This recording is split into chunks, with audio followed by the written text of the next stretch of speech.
Oír o escuchar, dos verbos que se conjugan de manera muy diferente en las distintas civilizaciones en las que nosotros vivimos. Por ejemplo, en mi país, en Uruguay, la gente oye pero no escucha.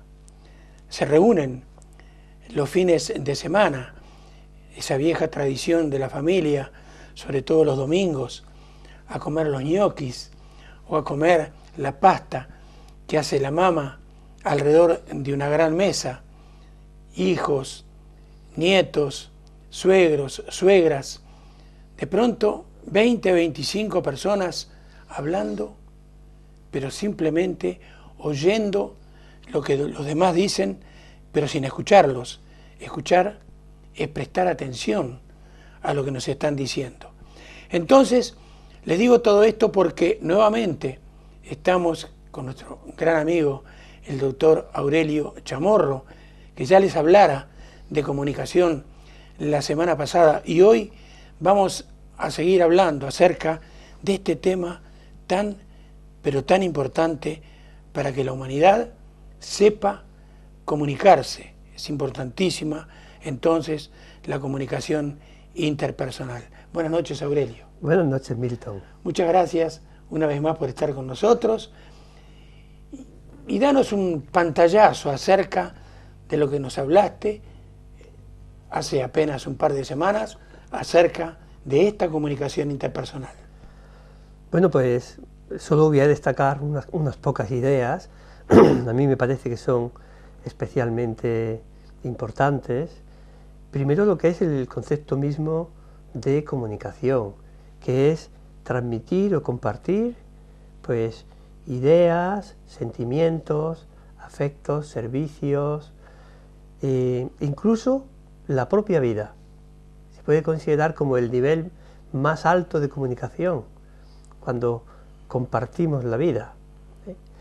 Esa sería la primera idea. Hablábamos también de algún modo los factores que podían impedir una buena comunicación, y hablamos de esos filtros, de esos prejuicios que hacían que una persona de algún modo pues interprete inadecuadamente algo que se le está expresando, y eso es un problema grave para la comunicación. También comentamos, y es muy importante, los modos en los cuales podemos comunicarnos, y hablábamos destacando especialmente el lenguaje corporal como un vehículo de transmisión que a veces no se considera suficientemente, pero que es importantísimo en la comunicación. Luego, por supuesto, el lenguaje oral, el lenguaje escrito, los gestos, los símbolos, hay muchas posibilidades. Y de algún modo también comentamos, como tú has señalado antes, la importancia decisiva que tiene en parte para la convivencia normal, para la, digamos, la salud de la familia y de la sociedad, y por tanto es un tema que resulta decisivo, y sin embargo hoy día, pues en que quizás se presume bastante de comunicación, probablemente sea una comunicación un poquito enfermiza. Ahora, ¿nos podemos comunicar con absolutamente todo nuestro entorno o con quiénes podemos comunicarnos? Bueno, de una manera estricta, al hablar de comunicación nos referimos especialmente a comunicación entre personas. Pues uno, digamos, puede ser con otro tipo de seres animados o con animales, también puede haber un tipo de comunicación, pero la comunicación, digamos, con mayúsculas, por decirlo así, se refiere a comunicación personal.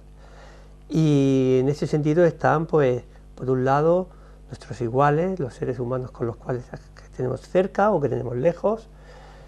Incluso podríamos comentar después si hay alguna posibilidad de establecer algún tipo de comunicación con los que ya nos dejaron. Podríamos comunicarnos con otros seres personales que no sean visibles, por decirlo así. Sería comentar la posibilidad de qué tipo de relación o de trato se podría tener con los seres angélicos. Y por supuesto, en último término, habría que comentar pues hasta qué punto es importante y de qué forma se puede lograr comunicarse con el que nos ha dado la vida, con el Creador. Este sería ya un poco el culmen, aunque realmente está en la base de nuestra propia existencia. Lo hemos hablado otras veces. Si la razón por la que nosotros existimos es precisamente porque Dios ha querido comunicar con nosotros, comunicarse. Y por tanto, aunque lo veamos como un último paso, sin embargo, es una parte esencial de nuestra comunicación. Ahora, es muy importante, lo has dicho en alguna otra oportunidad en nuestro programa, en alguna otra entrevista, la actitud de la persona.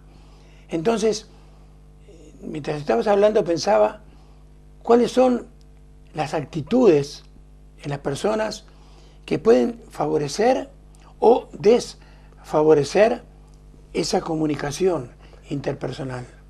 Pues ese de algún modo es el secreto de la calidad de la comunicación. Por desgracia,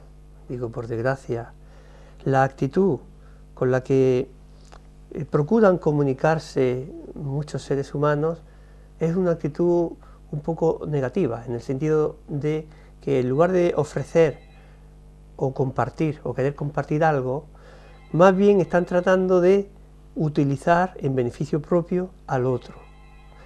Esto es un problema que puede hacerse verdaderamente grave cuando por ambas partes hay, digamos, como un intento de apropiación en lugar de un deseo de entrega. Cuando esto ocurre, los seres humanos nos defendemos de ser utilizados, de alguien que quiera abusar de nosotros. Y esa defensa prácticamente es un cierre hermético.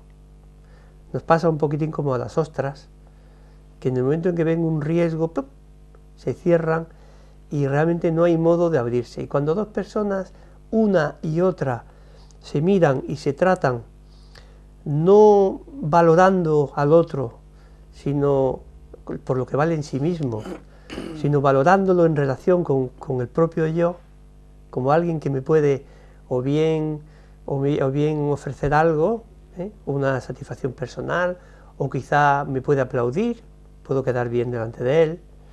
Entonces, en estas circunstancias es muy difícil, el tipo de comunicación ya sale, digamos, pues muy deformada.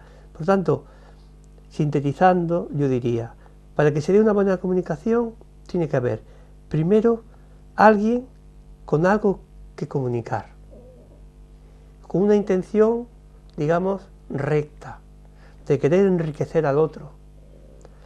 En segundo lugar, esa persona tiene que presentarse delante de la otra persona, del otro, pues de algún modo como desinteresadamente, para propiciar de algún modo una buena disposición. Solo así podemos conseguir que realmente se cree unas condiciones adecuadas para intercambiar, para conocerse y para, digamos, enriquecerse mutuamente. O sea que la clave está un poco ahí. La disposición, la actitud que adoptan, vaya por Dios, está un poco resfriado. Sí. La disposición que adoptan uno y otro realmente es lo que determina la calidad de la comunicación. La verdad que hay algo que también debe ser clave, pienso yo, en esa relación.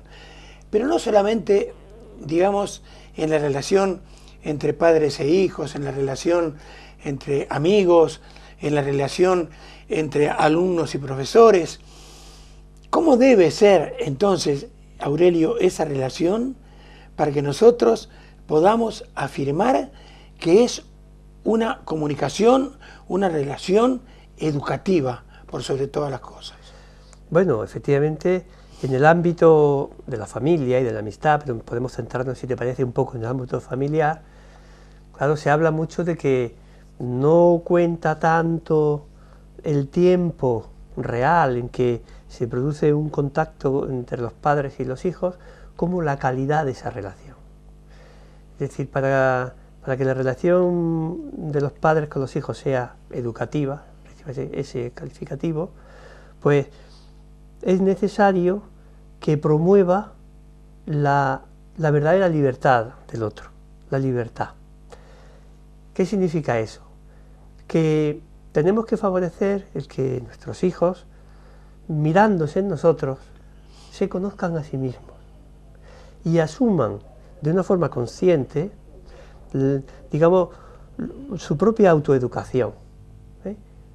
Ellos necesitan conocerse, y en nuestra relación con ellos, en nuestra comunicación, en la medida en que nosotros sabemos ver en ellos quiénes son, somos buen espejo. Es decir, cuando un padre, por decirlo así, antepone su situación personal, su comodidad, sus planes personales al hijo, de algún modo lo está considerando como un objeto, como algo que le puede, digamos, molestar o que le puede dar momentos de satisfacción, pero como un objeto.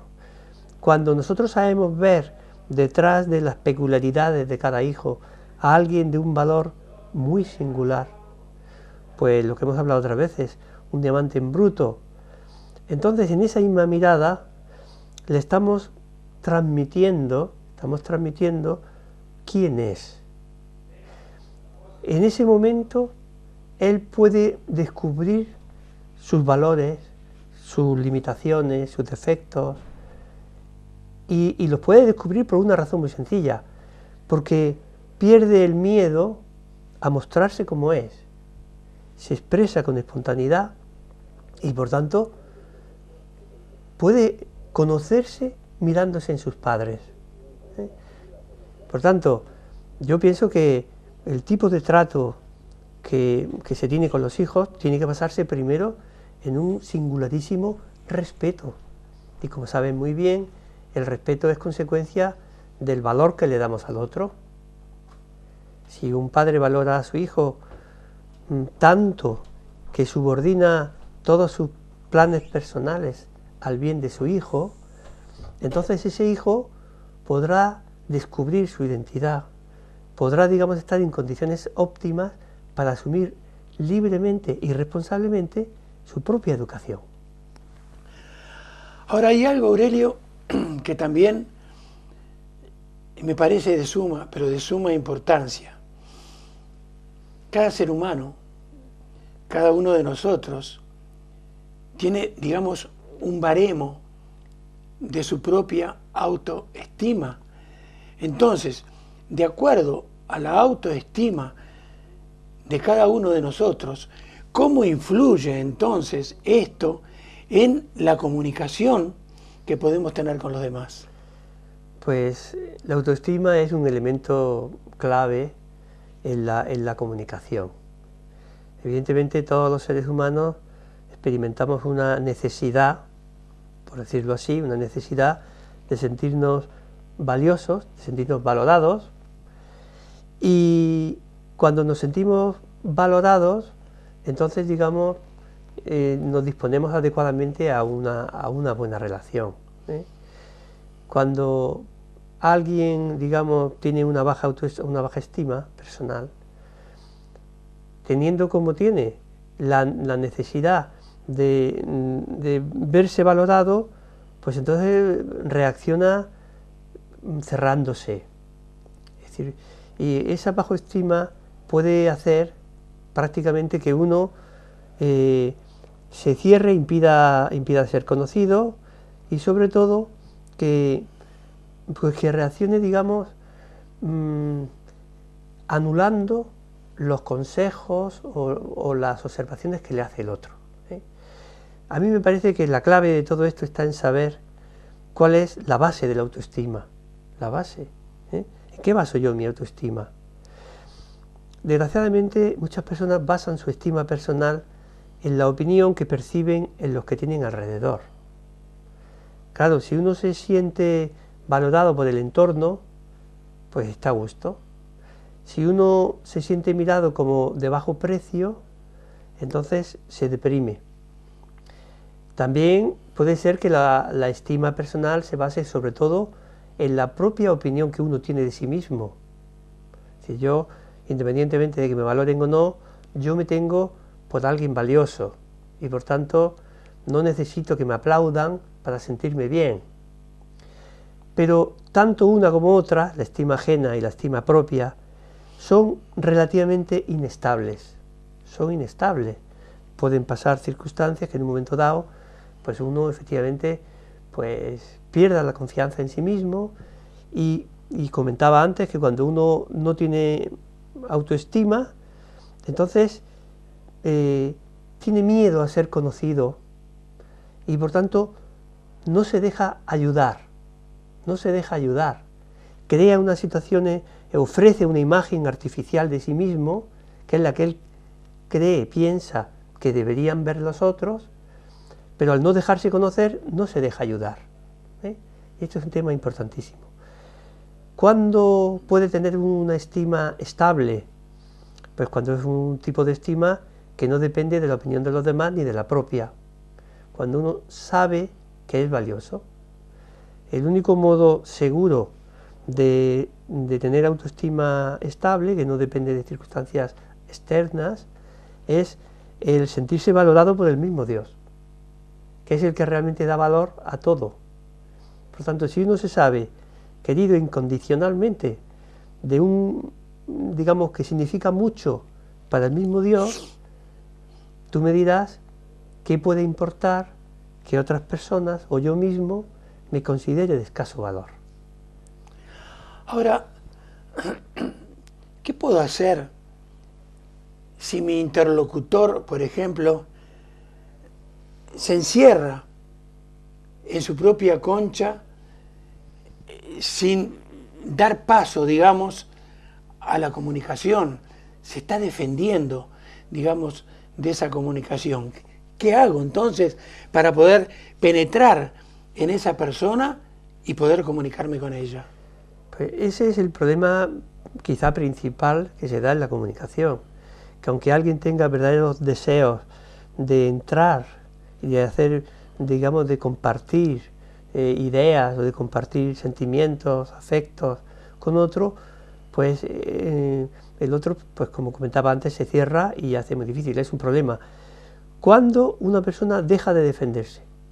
Básicamente cuando se siente valorada no por lo que hace, sino por lo que es. Cuando una persona entiende que su comportamiento es el que va a decidir el valor que se le da, pues entonces, consciente de sus limitaciones y de sus defectos, está insegura. Cuando alguien toma conciencia de que el valor no está tanto en que se porte bien o en que se porte mal, sino que es un valor intrínseco a su condición de persona, entonces, básicamente, se relaja. ¿Cómo se consigue esto? Transmitiendo al otro, digamos, una cierta admiración por lo que vale. A veces notas en la convivencia normal, cuando miras a otra persona y la miras, digamos, con un tal respeto que ella se siente valorada por encima de lo que ella misma se tiene, cuando se siente conocida y comprendida, cuando sabe que efectivamente, a pesar de sus limitaciones, de sus defectos, con esos defectos la valoramos, la queremos, y por tanto es muy importante para nosotros, y en ese momento baja la guardia, porque ya no tiene necesidad de quedar bien. Sabe que se la valora pues con sus limitaciones y con sus defectos. Este es un tema fundamental y pasa mucho con los hijos. A lo mejor a un hijo se le está descalificando: eres así, eres asao, eres un desastre, nunca serás nada. Realmente eso es como decirle: tú tienes muy poco valor, estás impidiendo la comunicación. Si sin embargo se le dice: mira, esto que has hecho no está bien, pero tú los puedes hacer muy bien, yo sé que tú puedes. Entonces él se siente objeto de confianza, entiende que por tener defectos no dejan de quererle, al contrario, que se le quiere más y que se le puede ayudar mejor, y entonces se relaja, baja la guardia y permite que nosotros le conozcamos.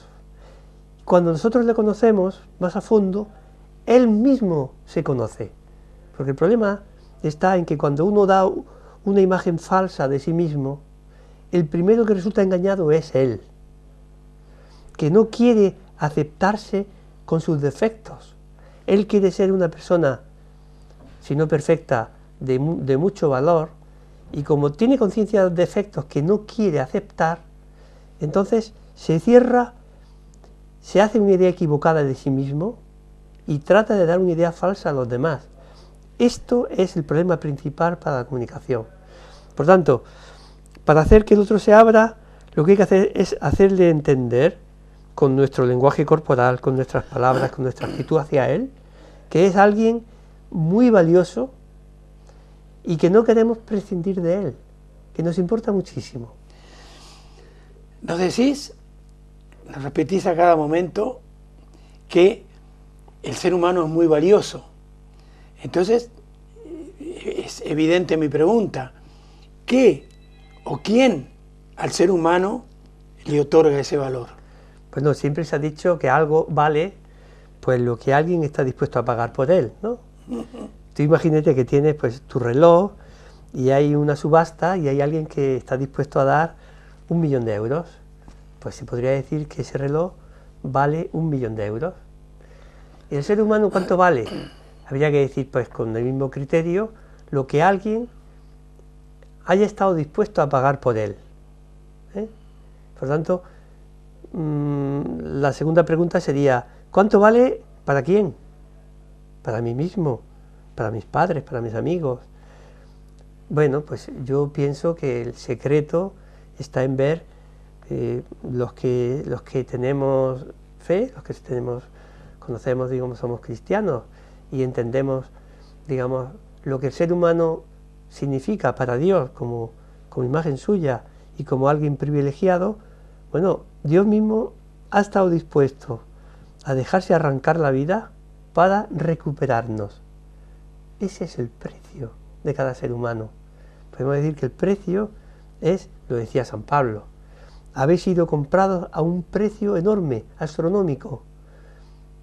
Han pagado por ti toda la sangre de Jesucristo. Por tanto, sabiendo que tenemos un valor que está por encima de nuestros cálculos humanos, tendremos que aprender a ver en los demás ese valor de personas que tienen una dignidad enorme, y eso es lo que precisamente hace que se sientan únicos, irrepetibles, y cuando uno adopta esa postura con los demás, va comprobando cómo van abriéndose y llega un momento en que no tienen inconveniente en abrirte su alma, porque saben que no solamente no vas a hacer un mal uso de esa información, sino que vas a utilizar ese conocimiento para ayudarles.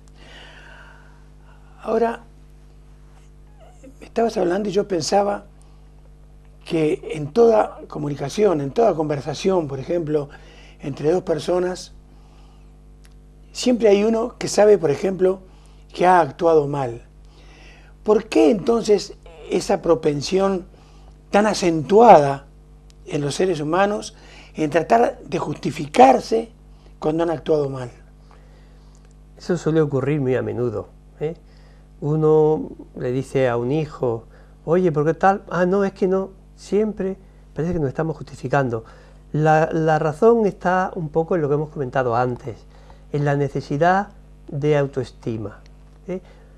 Cuando uno necesita, digamos, ser muy valorado para sentirse a gusto, pues reacciona ante cualquier, no digo ya una crítica o un comentario agresivo, sino cualquier consejo en el cual uno pretende ayudar, tratando de justificarse, porque necesita sentirse y ofrecer una imagen de alguien valioso. ¿Y cómo lo hace? Pues lo hace fundamentalmente de 3 maneras. Primero, rebajando la importancia de lo que se le dice. Si uno ha hecho un comentario, digamos, una corrección, pues le quita importancia. En segundo lugar, la tendencia natural es a trasladar la culpa de lo que se ha hecho a otro. No, pero es que esto fue porque siempre.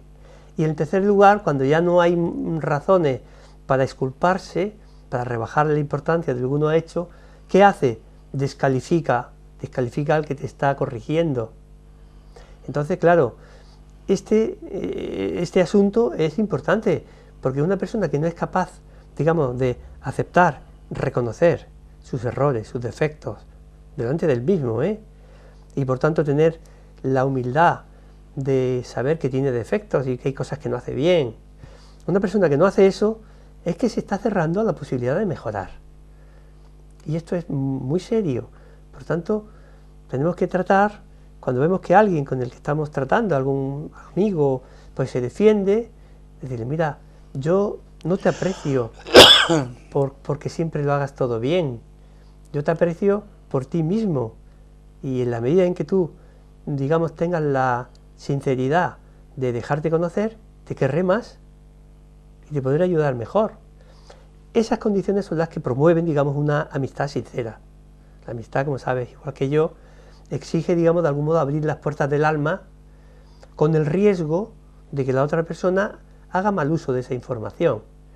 Pero cuando uno y otro se abren mutuamente el alma y los dos se respetan, se valoran y se deciden ayudarse mutuamente, comparten intimidad, entonces esas personas han obtenido un gran beneficio para su vida personal. Ahora, ¿qué significa, en realidad, quisiera que nos clarificaras esto, el comprender al otro, el comprender a los demás, y cómo reaccionan, o cómo reacciona el otro, digamos, al sentirse comprendido? Pues quizá hay mucha gente pues, que confunde el tener una información acerca del otro, conocerlo más o menos, con comprenderlo. Y ya es un tópico en que hay una especie de distancia, un abismo entre los padres y los hijos, que no se comprenden bien, como si estuviesen en una onda distinta a la nuestra, ¿no? Realmente comprender no es solamente entender el comportamiento de algún modo, sino que es ponerse en el lugar del otro. Comprender de verdad esa comprensión que es fundamental para la comunicación, supone hacer un recorrido desde mi propia subjetividad, entrando en el otro y entendiendo su comportamiento desde dentro, se podría decir. Esa es un poco la esencia del amor. La esencia del amor es hacerse el otro. Y para eso, lógicamente, hay que tener un conocimiento bastante profundo del comportamiento humano, de las razones que pueden llevar a actuar de una forma o de otra. Y cuando uno tiene esa formación humana y hace el recorrido, sale de sí mismo, es decir, se olvida por un momento de sus propios intereses, de lo que le cueste, y prácticamente se hace el otro, entonces desde dentro entiende bien el por qué se porta de una manera o de otra. Claro, cuando una persona se siente comprendida de esa manera, como si fuera otro yo, que está en ti, entonces en ese momento esa persona, digamos, entra en un tipo de relación, de comunicación muy productiva. Como decíamos antes, deja la actitud defensiva, de algún modo, al contrario, y es más, se echa en brazos del otro porque lo necesita. O sea que yo he comprobado muchas veces cuando te vuelcas con alguien, le demuestras interés, llega un momento en el que esa persona, sin haberlo previsto, pues te cuenta su vida. Te cuenta su vida porque en el fondo lo necesita. Y es justo entonces cuando se siente comprendida, cuando esa relación pues sube como la espuma, y se hace realmente de mucha calidad. Entonces, a través de lo que nos está diciendo, te preguntaría cuál es la situación entonces más deseable para que en una relación haya confianza, haya un clima de libertad absoluta en lo que estamos tratando. Claro, el otro día hablábamos, recuerdas, de los problemas tan frecuentes que se dan en el seno de la familia. Cuando uno u otro, hablamos del matrimonio, cuando uno u otro, pues empiezan a a distanciarse, se distancian mutuamente porque están considerando al otro como un inconveniente para mi felicidad.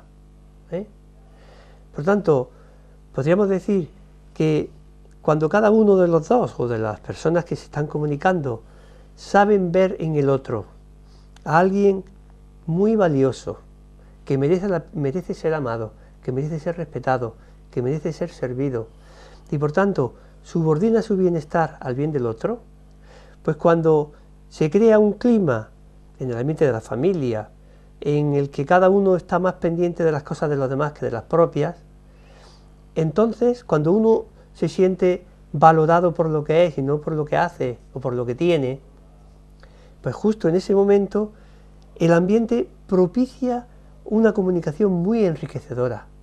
Esto es lo que debemos promover en el ambiente familiar, digamos, que siempre el clima sea un clima de respeto, donde el nivel de decibelios sea bajo, donde realmente la sensibilidad ante los problemas de los demás sea muy alta, que se consideren como problemas propios o las necesidades, que a cada uno se sienta uno orgulloso de tener pues una mujer o un hijo o un amigo tan valioso. Cuando uno experimenta esa admiración por el valor que tiene el otro, entonces es cuando el clima genera confianza, y en esa confianza es donde la convivencia se hace verdaderamente muy agradable. Muy bien, se nos fue el tiempo, te lo agradezco una vez más el que hayas venido a conversar con nosotros. Nos han quedado una cantidad de preguntas acerca de este tema, del que seguramente seguiremos hablando entonces, si es posible, en la semana que viene o la otra, porque entiendo que para el televidente es realmente importante. ¿Puede ser? Encantado, con mucho gusto, Milton. Muy bien.